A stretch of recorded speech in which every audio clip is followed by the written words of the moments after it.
알고 먹으면 더 맛있는 이야기 돈술랭 가이드 김밥이입니다. 패션에도 유행이 있듯이 음식도 마찬가지입니다. 삼겹살을 아이템으로 한 외식업 트렌드는 무궁무진하게 변화하고 있습니다. 꺼진 삼겹살도 다시 봐라. 오죽하면 이런 말도 나와요. 과거에 먹던 방식이 다시금 유행을 타기도 하고 또 고기에 진심인 한국인들이 계속해서 새로운 것들을 창조해내기도 합니다. 사실 삼겹살은 어떻게 해먹어도 거를 타선이 없지만요. 가장 맛있는 고기는 남이 구워주는 고기라는 말이 있죠. 다양한 품종, 숙성육을 직원이 직접 최적의 상태로 구워주는 고깃집들이 지금은 성행 중입니다. 일종의 프리미엄 돼지구이집이죠.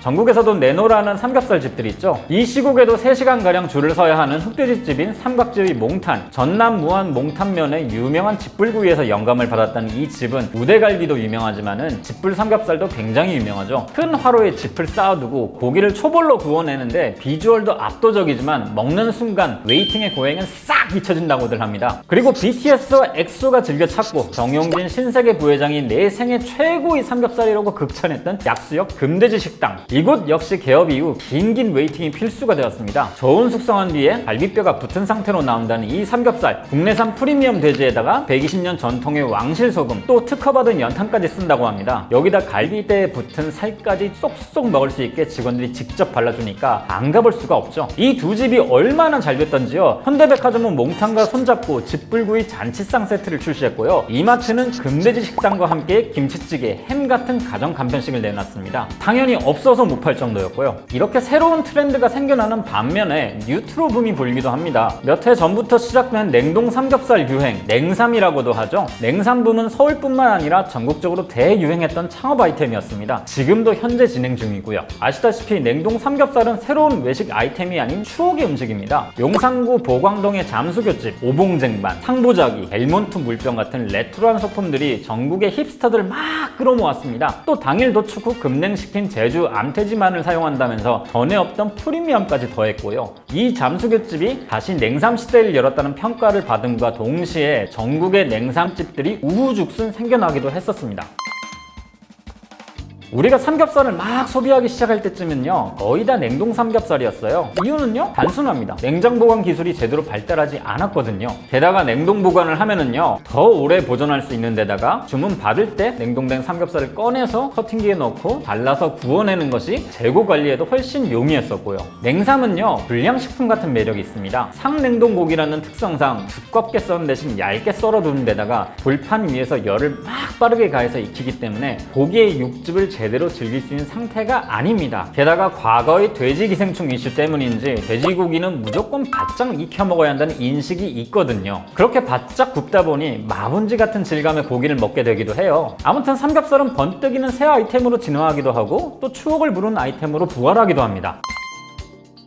삼겹살. 단일 부위 중에서 이 정도의 인기를 누리고 있는 고기는 없습니다. 그런데 이 삼겹살을 온 국민이 즐기기 시작한 지는 정말 얼마 되지 않았습니다. 많이 알려진 이야기로는요, 일본의 돈육 수입 자유화로 인해 돈카츠 재료인 안심과 등심의 수출로 돼지 사육이 산업화되었고 우리는 수출하고 남은 부산물인 삼겹살을 먹었다, 뭐 이런 이야기가 많이 돌곤 하죠. 일부는 맞는데요, 나머지는 틀렸습니다. 본격적으로 삼겹살 이야기를 하기 전에 돼지고기에 대한 이야기를 먼저 해드릴게요. 예전에는 삼겹살뿐만 아니라 돼지고기 자체를 사람들이 잘 안 먹었습니다. 과거에는 음식물 쓰레기나 인분을 먹여서 키웠기 때문에 고기 냄새가 엄청 심했거든요. 똥돼지란 표현도 바로 여기서 나온 거죠. 이러다 보니 돼지를 요리하는 방식도요, 이 냄새를 가리는 방식으로 발전을 해왔습니다. 양념을 바르거나 된장과 생강을 잔뜩 넣은 물에 푹 쪄내는 방식이었죠. 생고기를 불에 바로 굽는다는 건요, 냄새 때문에 상상도 할 수 없었어요. 그런데 1960년대 중반에요, 정부가 소고기 가격을 강력하게 규제하기 시작했습니다. 그로 인해서 소고기 파동이 연이어 벌어졌고요. 이 소고기 파동을 해결하기 위해서요, 정부는 돼지고기와 닭고기의 생산량을 늘려서 소고기 소비를 대체하겠다는 축산업 증진 계획을 실행합니다. 이렇게 돼지고기는요, 소고기의 대체품으로 생산하기 시작했기 때문에 돼지고기는 기본적으로 수출용이 아니라 내수용일 수밖에 없었던 거죠. 물론 71년 일본의 돈육 수입 자유화가 돈육 산업화에 영향을 주긴 했습니다. 돼지 가격이 오르면은 국내에서 소비시키고 가격이 내리면은 일본에 수출해서 비싸게 팔았습니다. 매우 유망한 산업이었던 거죠.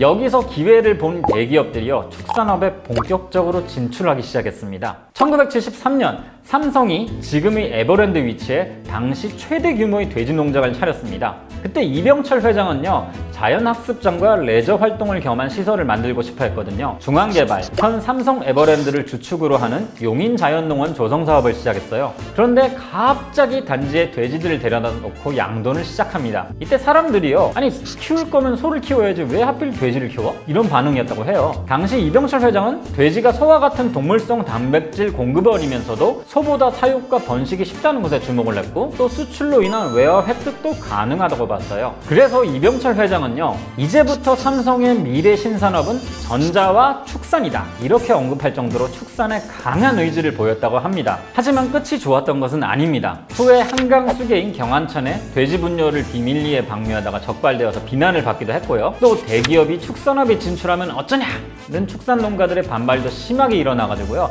결국 89년에 돼지 농장을 완전히 없애버리고 맙니다. 그리고 그 돼지 농장 부지는요, 에버랜드의 일부가 되면서 삼성의 축산 꿈은 그렇게 끝나버렸죠. 이게 국내 최초의 기업형 양돈장이라고 알려져 있어요. 이렇게 양돈 산업은요, 삼성을 중심으로 한 대기업들이 뛰어들면서 빠르게 성장을 했습니다. 또 돼지고기가 본격적인 산업이 되면서요, 70년대 후반부터 음식물 쓰레기가 아닌 사료를 수입해서 먹였고요, 또 숫돼지는 거세를 시켰습니다. 그러니 그때부터 그간 돼지고기의 특징이라 생각했던 역한 냄새가 사라지게 된 거죠. 이때부터 된장, 고추장 뭐 이런 것 없이 생고기를 조리해 먹을 수 있는 환경이 만들어진 거였습니다. 그리고 78년에 소고기 파동이 또 한 번 발생합니다. 이때 정부는요, 물가 안정을 위해서 일본에 대한 돼지고기 수출을 전면 금지했고요, 전량 국내 소비로 돌렸습니다. 이때부터 돼지고기 시대가 열리게 되었죠. 그리고 이전까지 고만고만하던 돼지고기 소비량도요, 이때를 기점으로 폭발적으로 증가하기 시작했습니다.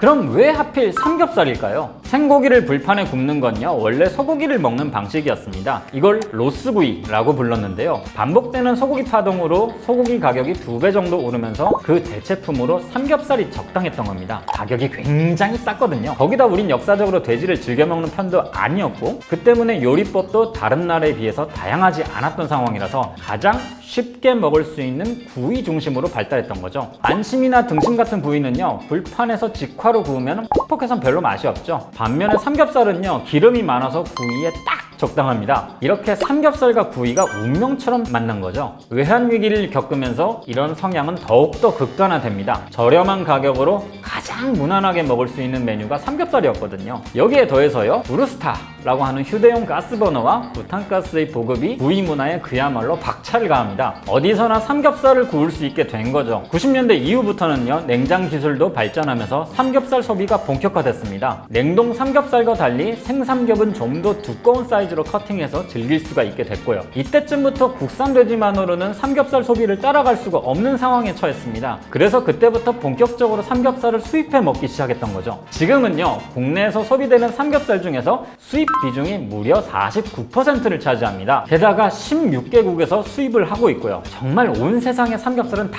가져와서 우리가 먹는 겁니다. 우리가 삼겹살만 찾는 건요, 다른 부위가 맛이 없어서가 아닙니다. 돼지고기는 곧 로스구이다, 구워 먹어야 찐이다, 이런 인식이 예전부터 자리 잡았기 때문입니다. 부위 문화에만 익숙하기 때문에요, 다르게 즐길 수 있는 부위를 놓치고 있는 거죠. 이건 현재 돼지고기 산업에서 해결해야 할 가장 중요한 문제이기도 합니다. 삼겹살은 없어서 수입을 하고 있지만요, 반대로 다른 부위는 남아돌 정도군요. 갈비, 삼겹 부위가 많이 나가고 그것 때문에 잡긴 하는데 나머지 이제 뒷다리 같은 경우가 안 나가는 경우가 많아서, 예를 들어서 우리가 너무 안 먹어서 싸게 팔리고 있는 뒷다리는요, 사실 외국에서는 없어서 못 파는 부위입니다. 스페인에서는 하몽으로 만들고, 프랑스에서는 잠봉, 이탈리아에서는 프로슈토, 뭐 이렇게 만들어서 먹고 있죠. 이렇게 활용도가 높기 때문에요, 스페인과 이탈리아 그리고 유럽 쪽에서는요, 뒷다리가 가장 비싸게 거래됩니다. 우리랑은 정반대죠. 그래도 요즘엔 앞서 언급했던 특색 있는 삼겹살 가게들이 생기면서 좀 다양해지는 추세이긴 합니다. 게다가 또 최근에는 국내에도 샤키테리 문화가 조금씩 퍼지고 있거든요. 샤키테리는요, 하몽이나 소세지, 햄같이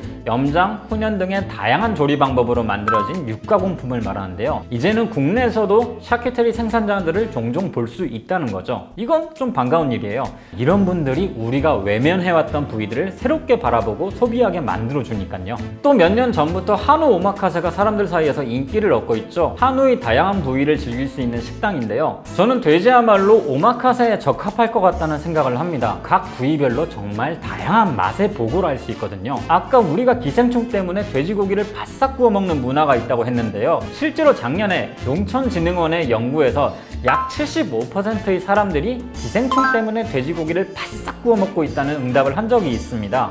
양돈의 기업화와 첨단화로 현재는 돼지 기생충이 없는데도요. 그럼 바싹 구워 먹는 것이 과연 가장 맛있는 구이 방법일까요? 아닙니다. 소고기처럼 육즙이 가득하게 굽는 것이 가장 좋은 방법이거든요. 왜 구워주는 고깃집의 삼겹살 구이가 맛있는 거는요, 바로 이것처럼 육즙이 가득하게 적당히 익히기 때문입니다. 삼겹살 구이, 물론 영원히 맛있겠지만요, 돼지로 만든 다양한 요리가 트렌드로 자리 잡길 바랍니다. 그리고 저는 오늘 기분이 좀 저기압이니까 얼른 고기 앞으로 좀 가보겠습니다. 안녕히 계세요.